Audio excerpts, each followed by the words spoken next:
오늘 알려드린 도파민을 활용한 공부법을 실천하신다면 분명 높은 의욕으로 공부 효율을 극대화할 수 있게 될 것입니다. 안녕하세요, 연수남이에요. 현직 대학병원 교수예요. 오늘은 도파민을 활용하여 공부 효율을 극대화하는 방법에 대해 알아볼 텐데요. 도파민 하면 떠오르는 건 바로 보상이죠. 보상 받았을 때 기쁨이 학습의 원동력으로 연결됩니다. 뇌에는 즐거운 일, 기분 좋은 일을 계속하고 싶어하는 성질이 있는데요. 공부의 성과의 보상을 설정하면 다음과 같은 선순환이 생깁니다. 노력한다, 못했던 일이 가능해진다, 보상을 받는다, 기쁘다, 공부를 더 하고 싶어진다. 이때 보상에는 눈에 보이는 것과 보이지 않는 것이 있는데요. 눈에 보이는 보상으로는 음식, 물건, 여행, 상장, 보상금 등등이 있고요. 눈에 보이지 않는 보상으로는 성취감, 칭찬받았을 때 기쁨 등이 있죠. 보상을 주는 타이밍도 중요한데요. 보상의 적절 타이밍은 결과가 나온 다음입니다. 보상 받았을 때의 기쁨을 상상하면 의욕이 샘솟기 때문인데요. 가령 보상을 먼저 주는 행위. 오늘은 푹 쉬고 내일부터 다시 힘내자. 옷을 새로 사줄 테니 다음 시험은 열심히 해. 이런 건 도파민을 뿜뿜하게 할 수 없고요.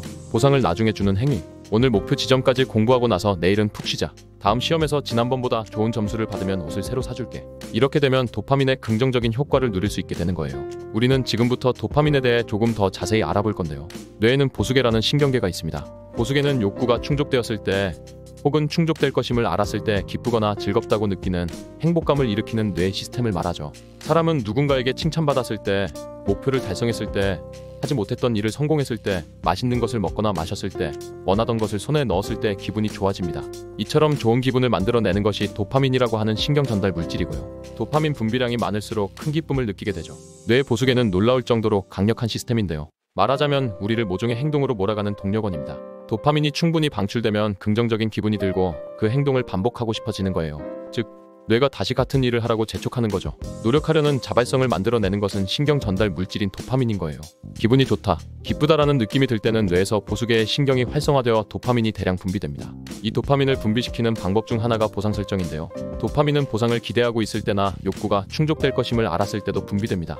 이 공부 끝나면 넷플릭스 봐야지, 시험에 합격하면 여행을 가야지, 이런 식으로 보상을 설정하면 기대감으로 도파민이 증가해 공부 의욕이 높아집니다. 또한 칭찬을 받으면 도파민이 분비되는데요. 공부를 싫어하던 사람도 결국 좋아하게 되는 메커니즘을 살펴보면요. 노력을 한다, 성과가 나온다, 칭찬을 많이 받는다. 이 과정을 통해 도파민이 나오고 결국 공부를 좋아하게 됩니다. 여기서 도파민을 증가시키기 위해 올바른 칭찬을 하는 것 또한 중요한데요. 첫째는 칭찬은 즉시 해줍니다. 어떤 일을 해냈을 때 바로 칭찬받으면 기쁨을 느끼게 되죠.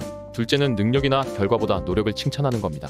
역시 내 머리는 좋군, 보다는 이번에 정말 열심히 했어. 이런 식으로 칭찬하는 게 도파민을 뿜뿜하는데 더 큰 도움을 줍니다. 셋째는 보상을 주는, 즉 칭찬하는 이유를 명확히 밝힙니다. 이유를 구체적으로 밝히며 칭찬해주는 건데요.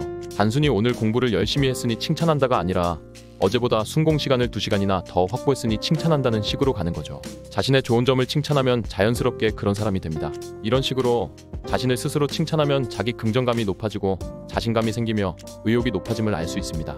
스스로를 칭찬하기 위해 중요한 건 또한 작은 성공 체험을 거듭하는 건데요. 문제를 풀어 기쁨의 감정이 솟아오를 때 뇌 속에는 도파민이 나옵니다. 반대로 문제가 한없이 풀리지 않거나 목표를 달성하지 못하는 상황이 지속되면 성공했다는 기쁨의 감정이 솟아나지 않고 보상을 받을 수 없어 도파민이 나오지 않습니다. 결국 공부 의욕을 잃는 건데요. 공부가 힘들기만 하면 당연히 지속하기 어렵습니다. 공부 의욕에서 중요한 것은 성적이 오르거나 안 풀리던 문제를 푸는 성공 체험입니다. 작은 발전이 거듭되면 하면 된다라는 자신이 생겨 의욕이 높아지죠. 오늘 공부한 분량, 향상된 시험 점수처럼 작은 발전을 늘 의식해주고요. 그것을 동기부여로 연결해주는 겁니다. 작은 발전을 느끼기 위한 포인트는 난이도 설정인데요. 지나치게 쉽지도 어렵지도 않은 수준으로 설정하면 공부를 멈추지 않고 지속할 수 있게 됩니다.